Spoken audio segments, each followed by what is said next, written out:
끊이지 않는 두려움이 있습니다. 또 공포가 있습니다. 여러분은 어떤 그러한 그 두려움 가운데 사시는지 모르겠습니다.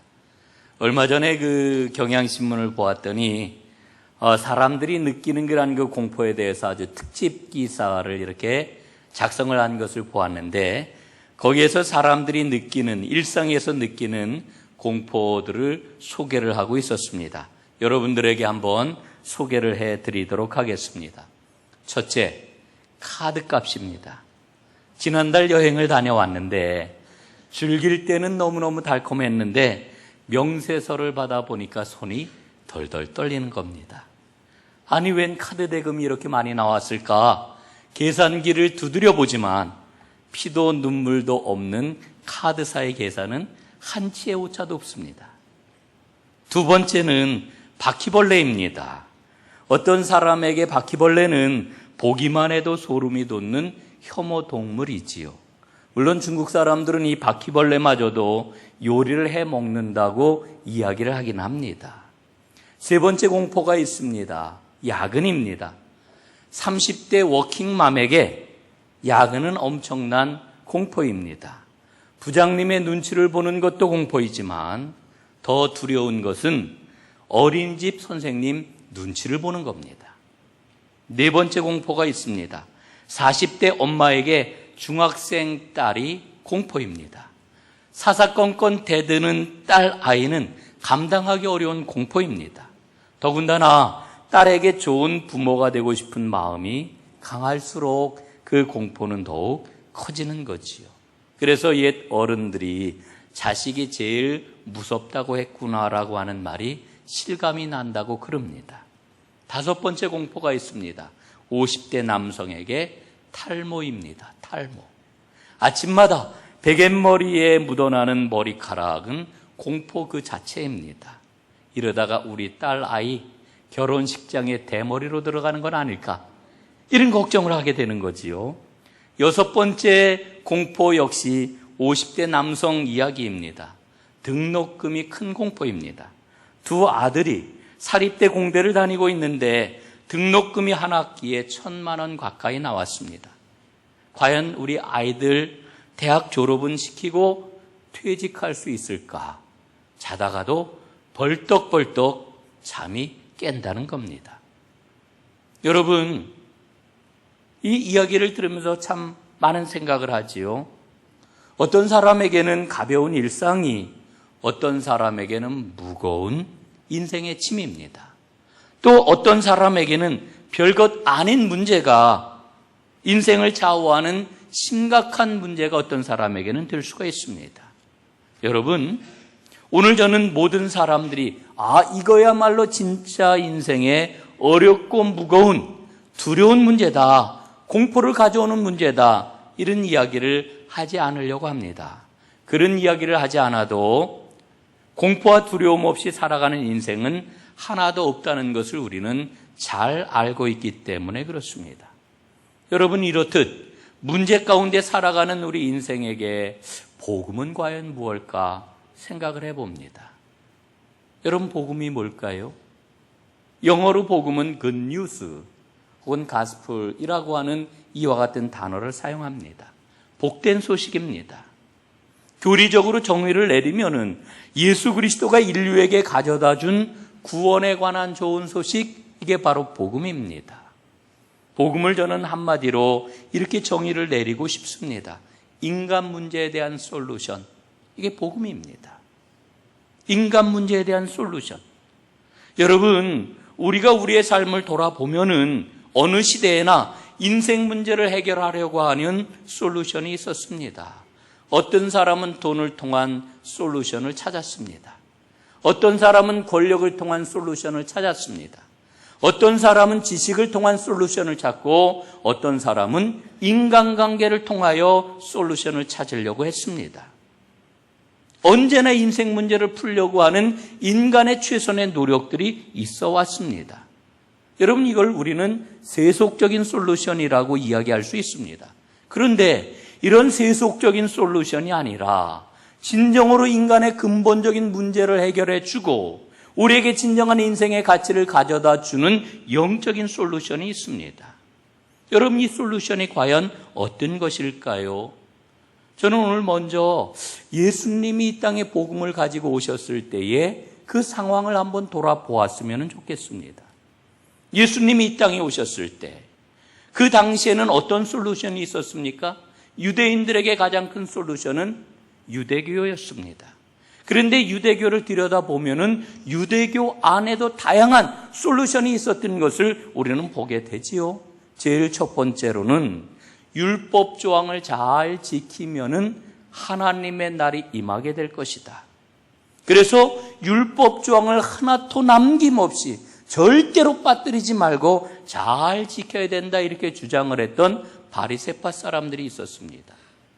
두 번째로는 성전을 중심으로 의식과 제사를 잘 보존하고 지킬 때 인생 문제는 해결될 수 있다고 주장을 했던 사두개파 사람들이 있었습니다.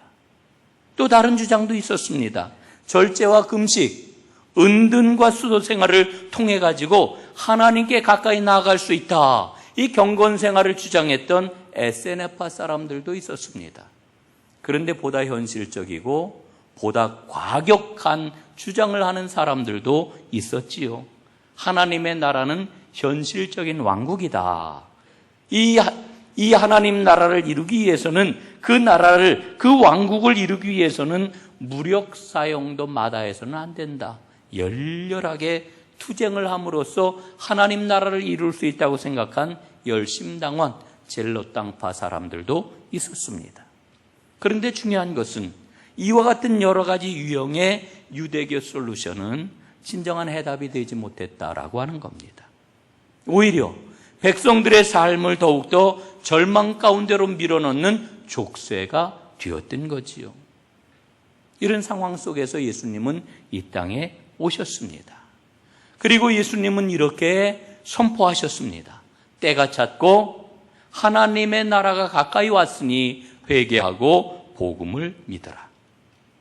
여러분, 오늘 14절에 나와 있는 이 말씀은 복음을 받아들일 수 있는 핵심적인 메시지입니다. 예수님의 외침은 무엇입니까? 복음을 믿으라는 거예요. 복음을 믿어라.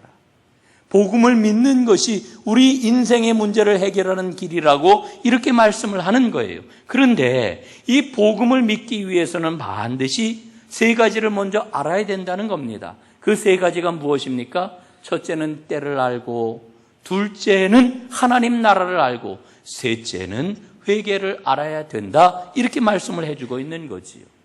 때를 아는 것, 하나님 나라를 아는 것, 그리고 회개를 아는 것이야말로 복음의 핵심적인 메시지를 받아들이기 위한 전제가 된다는 것입니다.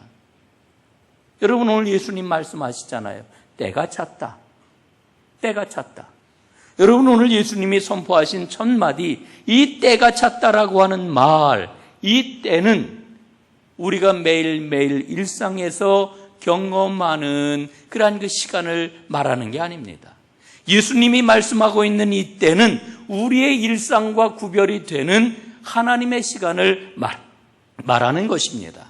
여러분, 성경을 보면은 이 때에 대해서 두 가지로 일러주고 있는 것을 보지요. 첫 번째는 크로노스라고 하는 때입니다. 크로노스. 또 다른 때가 있는데 그것은 카이로스라고 하는 때입니다. 여러분, 이 크로노스라고 하는 것은 물리적인 시간을 이야기하는 겁니다. 여러분, 오늘 우리가 예배를 지금 몇 시에 드리고 있습니까? 우리가 드리고 있는 예배는 11시 예배입니다. 이 11시 예배 이야기할 때의 그 시간, 이게 바로 크로노스라고 하는 시간이지요. 여러분, 일주일이 참 후딱 지나갔잖아요. 여러분, 1년이 얼마나 빠르게 지나갑니까? 엊그제 2016년을 시작한 것 같은데 벌써 9월 중순도 지나 하순을 향해 가고 있네요. 시간이 너무너무 빨라요. 이 시간이 바로 크로노스의 시간입니다. 여러분, 이 시간은요, 우리의 의사하고는 상관없이 흘러가는 시간입니다. 이 크로노스라고 하는 시간은 우리의 존재를 필요로 하는 그러한 그 시간입니다. 여러분, 우리가 흔히 나이 들면서 많이 사용하는 말이 있어요. 그게 뭡니까? 마음은 청춘인데. 예? 마음은 청춘인데. 이 말을 얼마나 우리가 많이 써요. 여러분, 제가 얼마 전에 식당에 갔는데 의자에 앉아 있는 게 아니라 이렇게 방바닥에 앉는 거라는 게 식당에 갔어요. 그래서 앉아서 밥을 먹는데요. 근데 제가 깜짝 놀란 게 있어요. 자리에 이렇게 앉는데 제 입에서 아이고 이런 소리가 나오는 거예요. 밥 먹고 나서 일어나는데도 나도 모르게 아이고 이런 소리가 나오는 거예요. 야, 이게 뭘까? 제가 아주 새삼스럽게 그걸 이게 느꼈습니다. 이 자리에 저보다 연세 많으신 분들이 많이 계신데 용서하고 들으세요. 예? 아이고 하면서 앉는 게 뭡니까? 이게 이제 몸이 내 마음대로 움직이기에 힘이 든다라고 하는 그런 이야기 아니겠습니까? 우리는요, 늘 마음이 청춘이라고 생각을 해요. 20대처럼 혹은 30대처럼 생각을 하는데 우리의 몸은 그렇지 않잖아요. 여러분, 우리의 마음이 청춘인 것처럼 시간을 붙잡을 수 있는 사람이 있습니까? 아무도 없어요. 붙잡지를 못합니다. 그냥 흘러가요. 이 그냥 흘러가는 이 시간이 바로 크로노스라고 하는 거지요. 그런데 이 시간과는 정반대로 특별한 의미를 갖는 시간이 있습니다. 그 시간을 가리켜 우리는 카이로스라고 이야기를 합니다. 카이로스는 특별한 기회를 갖는 시간이라고 하는 뜻을 갖습니다마는 보다 정확하게 이야기를 하면은 하나님의 시간이라고 이 표현을 할 수가 있지요. 여러분이 카이로스를 이해하기 위해서는 두 가지 측면에서 이 시간을 볼 수 있어야 됩니다. 첫째는 하나님의 측면에서, 하나님 편에서 이 시간을 볼 수 있어야 됩니다. 하나님 편에서 보면 카이로스는 하나님께서 움직이시는 시간입니다. 또 인간 편에서 볼 수 있어야 되는데 인간 편에서 보면은 하나님께 응답하고 결단하는 시간, 이게 바로 카이로스입니다. 그래서 이 시간을 가리켜 우리는 역사적인 시간 혹은 역사의 시간이라고 이야기를 하는 겁니다. 사랑하는 여러분, 믿음의 사람들은 어떤 사람들입니까? 카이로스를 체험하는 사람들이에요. 그래서 역사적인 시간을 갖고 있는 사람들이에요. 여러분들의 매일매일이 하나님을 만나고 하나님과 동행함으로 말미암아 역사적인 시간으로 이어지는 복된 하나님의 사람들 되시길 주님의 이름으로 축원합니다. 이게 복이에요. 여러분, 성경에 보면은 아브라함 이야기가 나오잖아요. 아브라함이 75살 되었을 때 하나님의 부르심을 받지 않았습니까? 창세기 12장 1절 2절에 보니까 이렇게 기록이 되어 있어요. 너는 본토 친척 아비집을 떠나 내가 네게 지시하는 땅으로 가라. 내가 너로 큰 민족을 이루게 하리라. 하나님의 이 말씀을 듣고 아브라함이 어떻게 했습니까? 거기에 순종했어요. 그 말씀을 따랐어요. 이 시간이 바로 카이로스입니다. 여러분, 모세가 호렙산 떨기나무 불 붙는 가운데서 하나님을 만나지 않았습니까? 하나님의 부르심을 받고 하나님의 보내심을 받지 않았습니까? 이 시간이 바로 카이로스라고 하는 거지요. 응답과 결단의 시간인 것입니다.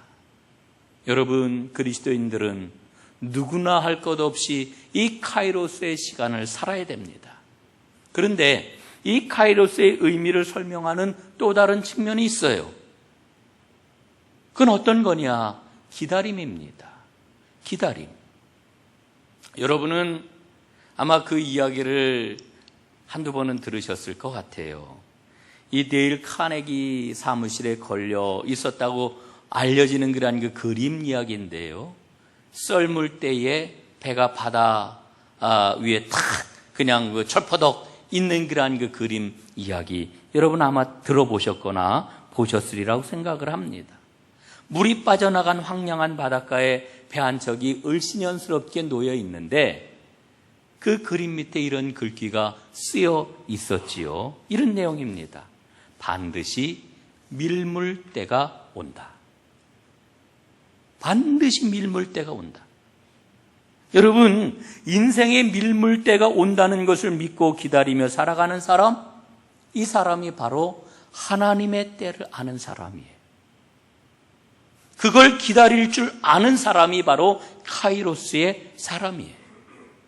여러분의 오늘 인생이 어떻습니까? 물 빠진 바닷가에 철퍼덕 주저앉은 배처럼 여러분의 상황이 절망스럽고 힘들고 어렵고 앞이 보이지 않습니까? 여러분, 그러나 하나님의 밀물의 시간은 반드시 옵니다. 그 시간을 기다릴 줄 아는 카이로스의 사람들이 다 되시기를 주님의 이름으로 축복합니다. 누구든지 주님을 만나면은 새로운 시간을 살게 되지요. 그래서 오늘 예수님 말씀하시는 거예요. 때가 찼다. 때가 찼다. 그러니 하나님의 시간을 붙잡아라. 인생의 썰물이 지나가면은 반드시 하나님의 밀물의 때가 온다는 거지요. 일찍이 이사야 선지자는 절망 가운데 빠져있는 이스라엘 백성들에게 이런 선포를 했습니다. 이사야서 40장 2절에 보니까 이렇게 기록이 되어 있어요. 너희는 예루살렘의 마음에 닿도록 말하며 그것에게 외치라. 그 노역의 때가 끝났고 그 죄악이 사함을 받았느니라. 여러분, 노역의 때가 끝난다는 거예요. 노역의 때. 하나님께서 여러분에게 역사하시는 이 카이로스의 시간을 살아가는 하나님의 진정한 성공자들이 되시기를 주님의 이름으로 축복합니다. 두 번째로 오늘 예수님이 말씀하시는 것은 하나님의 나라입니다. 여러분이 하나님 나라는 예수님의 말씀의 핵심이라고 이야기할 수 있어요. 예수님이 가르치신 모든 말씀의 그 정중앙에는 하나님의 나라가 들어 있습니다. 여러분, 하나님의 나라는 어떤 나라입니까? 하나님의 나라는 하나님이 통치하시는 나라입니다. 여러분, 제가 한 가지 묻고 싶어요. 하나님이 통치하실 때 여러분 기쁜 마음으로 기꺼이 순종을 하십니까? 여러분, 순종하면은 하나님의 나라가 임하게 되어 있습니다.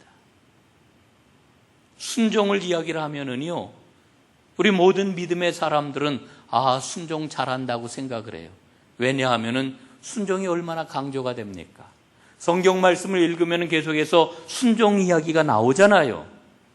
그런데 사람들이 순종에 대해서 굉장히 많은 오해를 합니다. 가장 큰 오해가 뭐냐 하면은 순종은 의무라고 생각을 하는 거예요. 의무. 혹은 순종은 억지로라도 해야 되는 거라고 생각을 하는 거예요. 여러분, 그건 오해입니다. 순종은 사랑입니다. 순종은 사랑이에요. 여러분, 제가 지난주에 뉴욕을 다녀왔습니다. 번갯불에 콩 구워 먹듯이 후딱 다녀왔는데 월요일 낮 비행기를 타고 이제 그 뉴욕을 향해 출발을 했어요. 그래서 도착을 하니까 뉴욕 월요일인데 우리 한국 시간은 화요일이죠. 뉴욕에 도착을 했는데 저를 라이드해 주려고 한 목사님이 나오셨어요. 그 목사님이 이제 저를 라이드해서 이제 차를 딱 타고 같이 오는데 차에 타자마자 뭐라고 이야기를 하느냐 하면은 목사님, 한국에 지진이 났어요. 지진 이야기를 하는 거예요.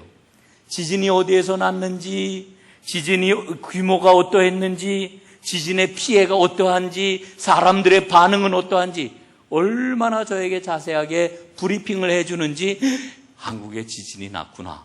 제가 그 차 안에서 이제 자세하게 이야기를 들은 거지요. 그런데 보니까요, 지진 문제뿐만이 아니었습니다.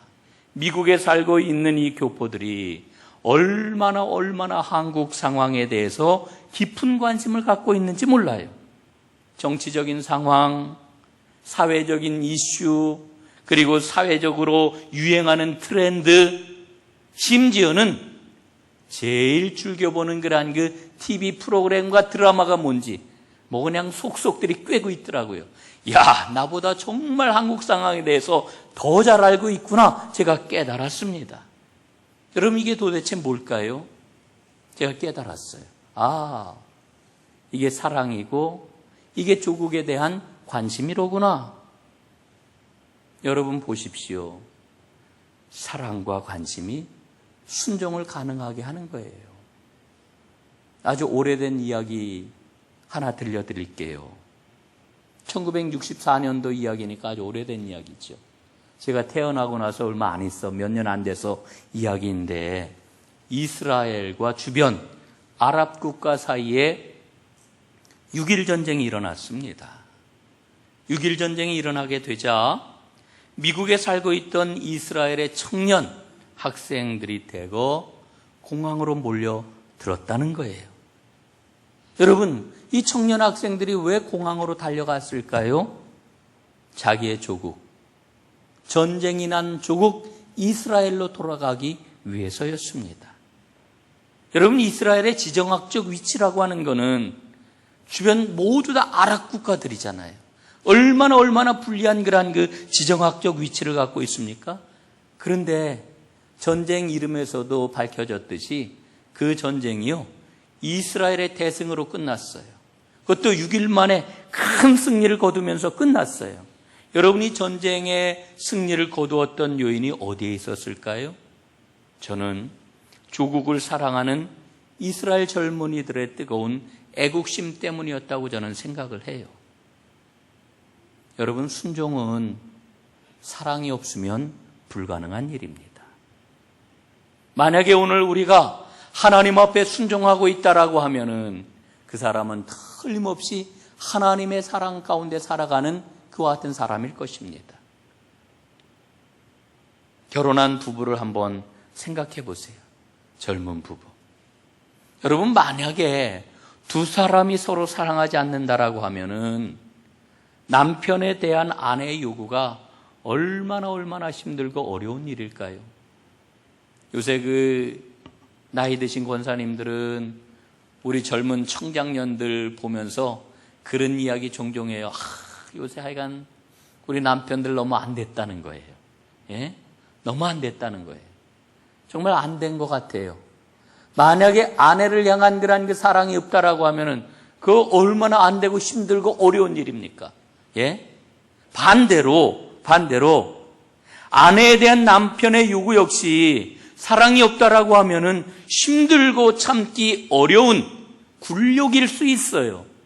그러나 두 사람이 깊이 사랑을 한다라고 하면은 얘기가 달라지는 거지. 사랑하면 순종할 수 있습니다. 사랑 때문에 순종하는 것입니다. 여러분, 하나님의 나라는 주님이 통치하시는 나라입니다. 하나님을 사랑한다라고 하면은 그 주님의 통치를 받아들이는 겁니다. 그게 순종이에요. 사랑 없는 순종은 있을 수가 없는 겁니다. 여러분, 하나님의 사랑 가운데서 주님 앞에 기꺼이 순종하는 하나님 나라를 살아가는 하나님의 사람들 되시길 주님의 이름으로 축원합니다. 또 하나 우리가 생각할 게 있어요. 사람들은 하나님의 나라를 죽어서 가는 나라로 생각을 하려고 그래요. 죽어서 가는 천국으로만 생각을 해요. 그런데 예수님 뭐라고 그러셔요? 예수님 말씀 보니까요, 누가복음 17장 21절에서 이렇게 말씀을 하셔요. 하나님의 나라는 너희 가운데 있느니라. 하나님의 나라가 어디에 있다고요? 너희 가운데 있다. 너희 가운데. 어느 날 바리새인들이 와서 예수님에게 이렇게 물어요. 하나님의 나라가 언제 임합니까? 그랬더니 예수님이 대답을 하시기를 하나님의 나라는 볼 수 있게 임하는 것이 아니라 너희 안에 있느니라, 이렇게 말씀을 하시는 겁니다. 여러분, 예수님의 이 말씀을 통해 우리는 깨닫지요. 하나님의 나라는 현재적이로구나.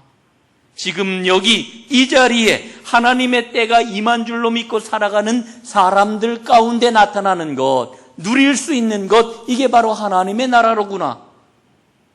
여러분, 그런데요, 예수님의 말씀은 어려워요. 하나님의 나라가 임하였지만 아직 완성이 되지 않았대요.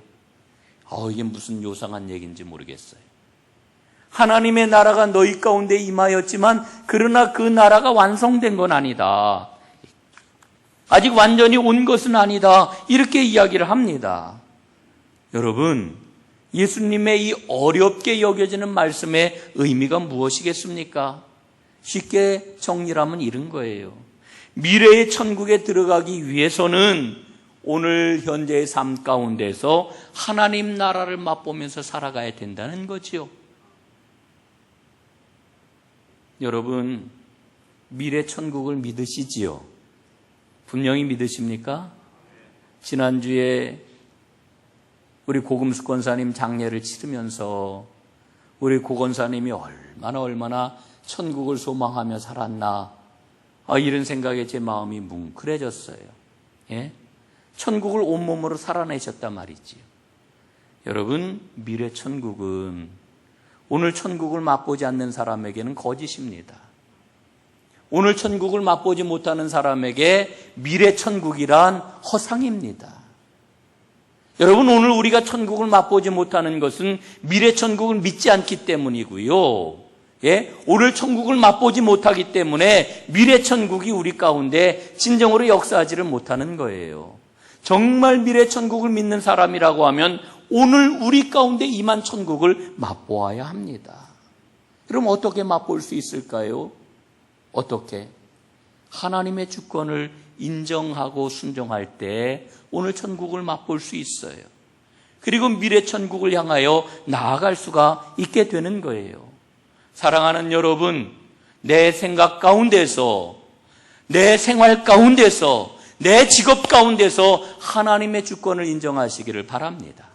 그럴 때 우리는 천국을 누리면서 천국의 삶을 살아갈 수 있게 되는 거죠. 이게 예수님이 말씀하신 하나님 나라예요.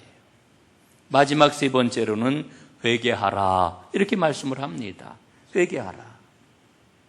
여러분, 회개는요, 웨슬리의 표현대로다 하면은 문과 같은 거예요. 문. 오늘 여러분 예배당에 들어오실 때 다 문을 통해서 이 예배당에 들어왔습니다. 문을 몇 번이나 통과하셨어요? 2번이나 통과했어요. 현관문 1번, 그리고 이 예배당 들어올 때 문 1번. 여기 이 자리에 계신 분들 가운데 하늘을 뚫고 내려오신 분 없을 거예요. 벽 뚫고 여기 들어오신 분 없을 거예요. 전부 다 문을 통해 가지고 이 자리에 들어와 앉으셨을 겁니다.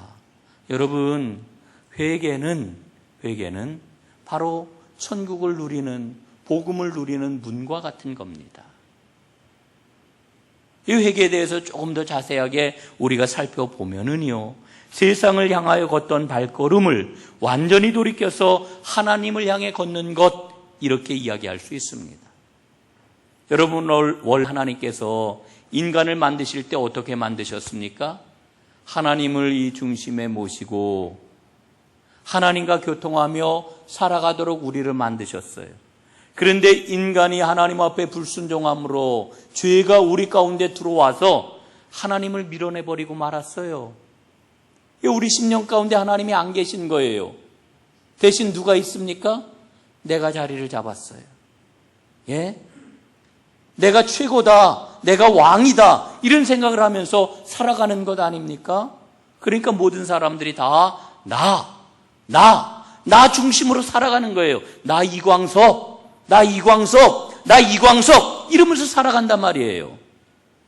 여러분, 이렇게 살던 삶을 돌이켜서 하나님 중심으로 살아가게 되는 것, 이게 바로 회개예요.